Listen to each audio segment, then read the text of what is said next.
Announce చేసిన దగ్గర నుంచి అరక్కది పెద్దగా ఫీల్ కాలేదు కానీ మండపేట అనౌన్స్ చేసినప్పటి నుంచి గోదావరి జిల్లాలోనే జనసేన వాళ్ళు 180 మంది అంటే కొంచెం పట్టున్న ఏరియాలు అక్కడ కాపులు విపరీతంగా ప్రెషర్ పెట్టేస్తున్నారు. మండపేట ఎట్లా అనౌన్స్ చేస్తారు?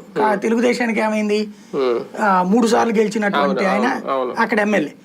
అయితే అక్కడ ఏమైంది, ఇంకోటి ఈ కుల సమస్య కూడా వచ్చి పడింది. అతనికి అమ్మ అక్కడ కాపులు ఎక్స్పెక్ట్ చేస్తున్నారు. అలాగే తోటత్రిమూర్తులు అటు కాపు వైసీపీ నుంచి ఉన్నారు. అందులో కమ్మ కాబట్టి వాళ్ళు కాపుని తెచ్చి పెడుతున్నాడు. అవును, రామచంద్రపురం నుంచి తీసుకొచ్చి పెట్టారు కదా, ఎమ్మెల్సీ కూడా ఇచ్చారు కదా. ఎందుకని కావాలని చెప్పి జగన్ స్కెచ్ తో వస్తున్నాడు. అవును, ఇప్పుడు ఆ స్కెచ్ లో కమ్మ కాపు కాంబినేషన్ అతను పట్టుకొస్తున్నాడు. కాపు వర్సెస్ కాపు కాంబినేషన్ తీసుకొద్దామని జనసేన లెక్క. అవును, ఈ టైంలో ఈయన అనౌన్స్ చేసేసాక వెనక్కి తీసుకోవడానికి కుదరదు కదా. ఇప్పుడు అక్కడున్న వాళ్ళతో పాటుగా నేను విన్నది ఏంటంటే ఉభయ గోదావరి జిల్లాలకు సంబంధించి ఒక 200 మంది దాకా అభ్యర్థులు ఒక్కొక్క నియోజకవర్గానికి 2-3 పోటీ పడుతున్న వాళ్ళందరూ కూడా వచ్చి పవన్ కళ్యాణ్ దగ్గర కూర్చున్నారట 2 రోజుల నుంచి. అంటే వాళ్ళందరూ జనసేన వాళ్ళే. అంటే ఒక్కొక్క చోట 2-3 పోటీలు పడుతున్నారు గోదావరి జిల్లాలోనే.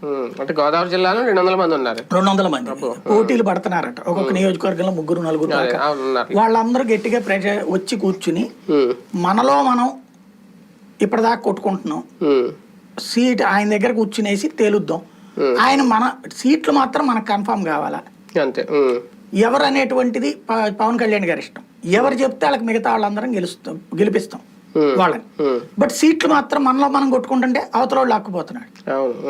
కాబట్టి అనేసి వీళ్ళు ముందు ఒకటి అనుకుని జనసేన కార్యాలయంలో వీళ్ళందరూ పవన్ కళ్యాణ్ మీద ప్రెషర్ పెట్టారు. పవన్ కళ్యాణ్కి ఇక అర్థమైంది ఇది ఎట్లుంటదంటే